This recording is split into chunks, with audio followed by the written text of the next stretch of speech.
What is the best leather football boot that you can buy? That question can actually be hard to answer because there are a lot of great options with different features at different price points. But one model that I often think gets overlooked is the 442 V2 Pro from New Balance. And last year we talked a lot about the wide variation that I have here, but today we're actually going to be talking about the standard version in this new white and neon colorway. And New Balance have also recently made some changes to this model line, so we're going to be covering that and everything else you need to know about these football boots. So by the end of the video, you should have a good idea whether or not the 442s will be a good option for you. And of course, I'll leave links to all the boots we discuss with discount codes in the description below. So let's get things started by going over the design.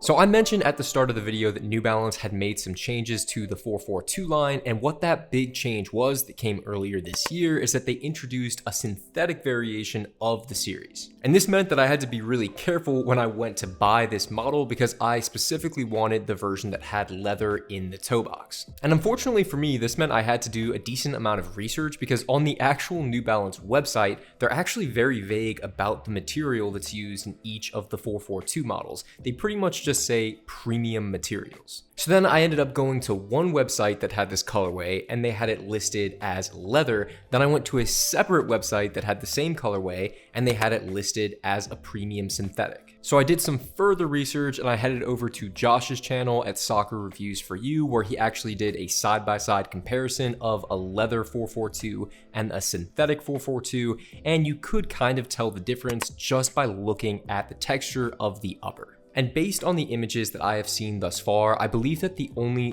full synthetic 442 model that's currently on the market is the all black version with orange accents. And you can kind of tell the difference between the leather version and the synthetic version because in pictures and in videos, the synthetic version just has a slightly more reflective, I would maybe say plasticky look to it. And so obviously I was very thankful when I got this variation in the mail, and I noticed that they did have a very soft, plush kangaroo leather toe box. And when I say soft, I'm being serious here because the upper really rivals the same kind of premium leather that you would get in the toe box of a Copa Mundial from Adidas, as well as even the Mizuno Morelia Neo 4 Beta Elite that I have here, which, as you guys know, is one of the highest quality leather boots you can get. But it's also important to note that you are only going to be getting that leather material in the toe box, as you move down towards the side of the boot, it is going to transition to a thin synthetic material. And then running through the center of the boots, you're going to have a traditional open U-throat lacing system that's going to allow for a ton of adjustability. And you get even further adjustability because they've done a unique thing that some brands do with the lacing system. Hopefully you can see here, they've basically just added an additional lace hole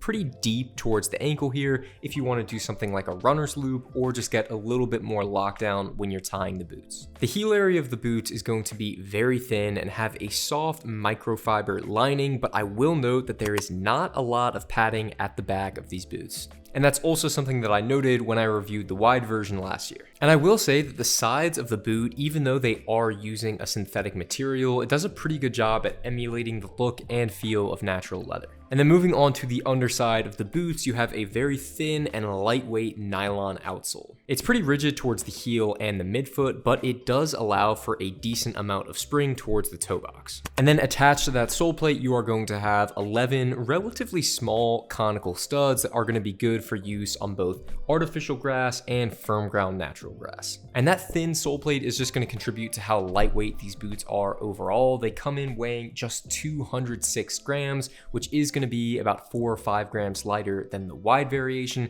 and that puts them just around 10 to 15 grams heavier than boots like the Vapor 16 and even the F50 from Adidas, which is one of the lightest boots on the market. So while they may have some more traditional design aesthetics, they are actually really modern in terms of their build quality as well as their fit. And speaking of the fit, let's get into how these boots feel on feet.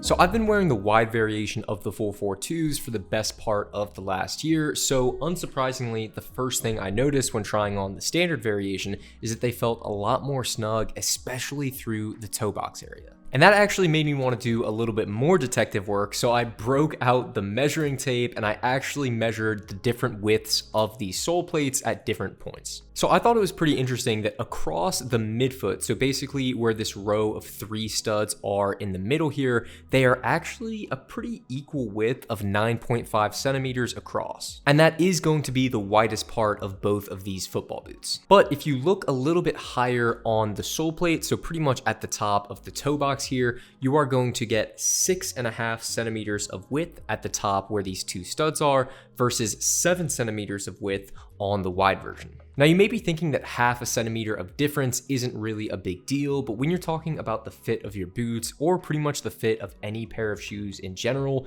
even that small amount of space in the toe box can make a noticeable difference in the feel. And not only that, with the wide version, since you do have that extra half centimeter or so of width towards the base of the sole plate, you are also going to get more volume throughout the front of the boots. But all of that being said, I didn't even feel that the standard variations fit narrow. In fact, if I were to say anything, I'd say that they were slightly wider compared to the average football boot. I mean, I've got the Mizuno Morelia Neo 4 Betas here, which are, to begin with, relatively wide towards the front of the toe box, and you can tell here that even the standard variation of the New Balance give them a run for their money in terms of width. And don't forget the toe box of the 442s is going to have that soft leather construction, which will stretch over time as you wear the boots for several weeks and several months. So after a brief break-in period, I do think that the standard versions are going to work well for most foot shapes.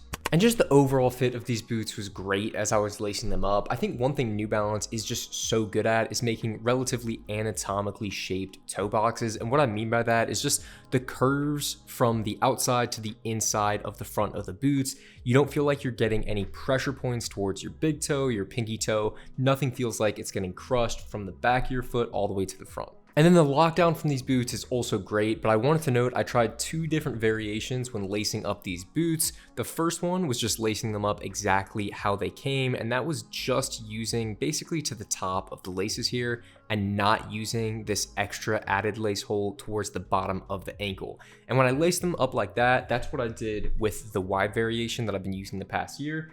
They felt really good. It felt maybe a little bit more relaxed in terms of the fit, so not quite as aggressively tight towards the ankle, but still no major slipping at the heel whatsoever, and the boots felt really comfortable. And then after that, after playing in them for a few minutes, I decided to try adding that additional lace hole towards the bottom of the ankle there. And it did feel comfortable doing that as well. But I will note, if you do run the laces through this final lace hole, you cannot tie them super tight over the top of your ankle because it will be crazy uncomfortable. You will like cut off the circulation to your feet. If you tie them that tight, it'll be hard to run. So anyway, what I did is I just basically made sure the laces were tight through, the toe box, the midfoot, and then as I got to the top here, just run them over gently over the top of your ankle, tie it like a slight knot, not making it too tight. And then ultimately, I do think it gave me just a little bit more stability and maybe a little bit more security towards the back of the heel. But I would recommend trying both lacing options. You can also try and add a runner's loop, which you can look up a tutorial for. It's basically just an extra added step to give you a little bit more lockdown. You run the laces back through the second loop after running them through the final loop. You do a lot of crazy stuff. I usually don't do a runner's loop myself, but try out all the variations and figure out which one is the most comfortable and gives you the best lockdown. But then maybe my favorite thing about the fit when I tried these boots straight on out of the box is just the softness of that leather you get in the toe box, which is something you can feel when your feet are in the boots. And I always find it upsetting when I try on a pair of leather football boots and they might just be a little bit bulky. So when you start wearing them, you don't actually feel the softness of the leather when you're playing. But with these, that's not the case at all. They feel really thin, streamlined, and you actually get to experience the quality of the leather that you're wearing. So continuing on that note, let's talk about what the 442s were like to play in.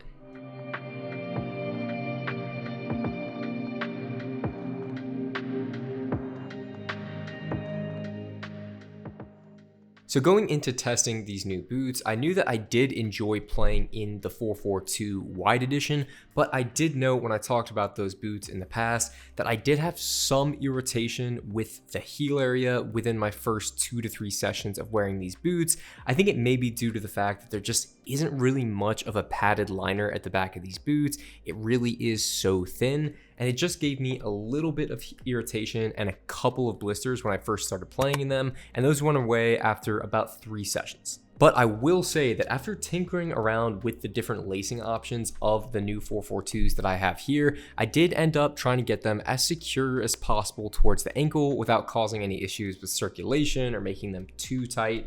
And ultimately, I think that that gave me just a little bit more security towards the back of my heel and the back of the boots, and probably resulted in a little bit less rubbing and friction towards my heel and that little, pretty unpadded heel area, I would say there.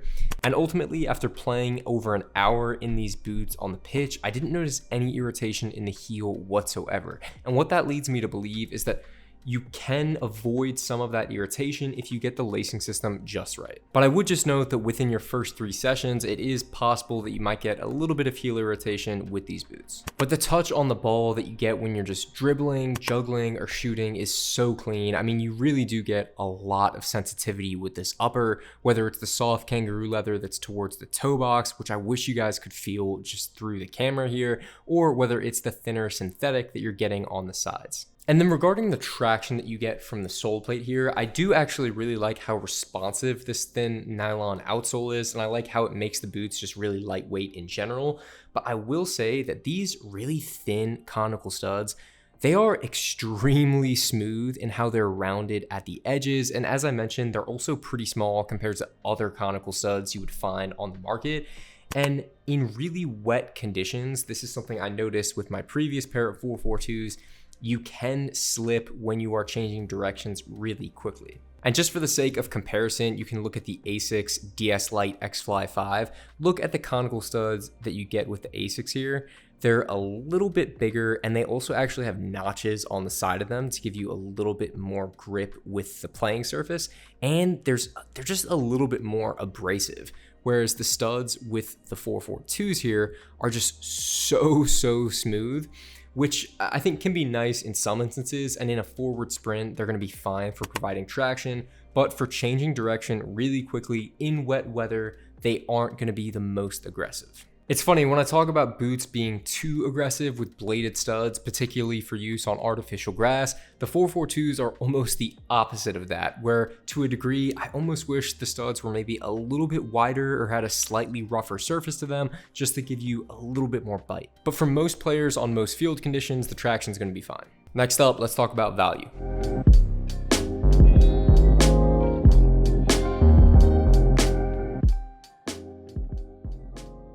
Now, I think that the price is probably the best thing that the 442 has going for it, because these boots retail for a full price of $135, but since their original release, they really frequently go on sale. So that means that the majority of time you can find the 442s anywhere between $110 and $120. And at that price point, I think that that makes them one of the best value leather boots on the entire market. And not only that, but it makes them one of the best pair of boots you can get under $150. And with that, let's talk about other boots in this category by going over the competition.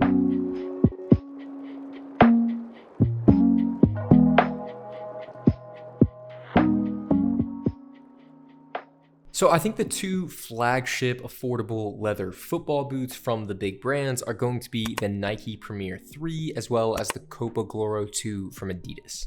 Now, the Nike Premier 3s are going to retail for a full price of $120, while the Copa Gloro 2s are going to go for $99. So price-wise, they're kind of in the same ballpark as the 442s, but I have to say that overall, having tried on and played in all 3 of those boots, I think the 442s are just better. And that's tough for me to say because I love the Nike Premier 3s especially so much, but I think that the quality of the leather you get with the 442s and the toe box is just going to be much higher. I also think that the stitching is just a little bit more meticulous, and in my experience, they also lasted longer, the previous pair of 442s I had, whereas the Nike Premier 3s unfortunately ripped. And compared to the Copa Gloro and the Premiers, the 442s is also just going to be a thinner and lighter boot, and it's going to give you a more sensitive touch on the ball. And then another classic leather football boot I wanted to throw in there for the sake of comparison is the Adidas Copa Mundial. Now, I actually love the Copa Mundials, and these boots have gotten more expensive recently. I think now they actually retail for $180, and I will say they have a ton of good features. The leather throughout the Copa Mundial is insanely soft, which is crazy considering I've had these boots for I think over 3 years now. They feel almost as soft, if not softer, than the day that I bought them. And unlike the 442s, you're going to be getting a full leather upper with the Copa Mundial as opposed to just a partial leather upper with the New Balance model. And in terms of durability and sole plate construction, I think that Adidas is going to have New Balance beat here. I really love the addition of these 3 metal connective studs that Adidas put at the top of the Copa Mundial here. This has done an amazing job at preventing sole separation over years of use. But all of that being said, and with all the good traits of the Copa Mundial noted, if you ask me today, I would probably just rather play in the 442s. I mean, the Copa Mundials are about 150 grams heavier compared to the 442s, and they've also stretched so much since I originally bought them, which is one consequence of this full leather upper design that they have. The Copa Mundials have stretched more than any other football boot that I've ever owned, and I think that just the toe box fit straight out of the box is going to be a little bit better with the New Balances compared to the Copas. And while I do really like the Copas, I think that $180 might be just a bit overpriced for what they're worth. And then finally, probably the most accurate comparison that I could find between the 442s and any other football boot, we have the Asics DS Lite X Fly 5. Now, these boots both have leather throughout the toe box, they both have a synthetic midfoot, and they both have an open, centralized U-throat lacing system, followed by a sole plate with conical studs. And not only that, but the X-Fly 5s retail for around $150 US, so price-wise, they're also pretty close to each other. And I don't know, this one, I feel like I'm almost splitting hairs because I just reviewed the X-Fly 5s last week, and I really love those boots too, but I will say, if I were to point out a couple differences, I think the leather that New Balance uses in the toe box is just a little bit softer compared to what Asics is using here, even though I will say the leather Asics uses is great as well. But when it comes to the sole plate construction, I think Asics is going to win this one. They just have, I think, a better implementation of their conical studs that are going to give you a little bit more bite in the ground. And I also really like that they've added these metal connective studs. There's one here and then one at the side of the sole plate here, just to prevent sole separation over time. But if you have wider feet, New Balance is going to be the slightly better option, especially in the toe box area. Not to mention New Balance also has wide variations. Although I have heard that Asics has some wide variations of the X-Fly 5, I just haven't tried them on yet. So what are my final thoughts on the New Balance 442 V2 Pro?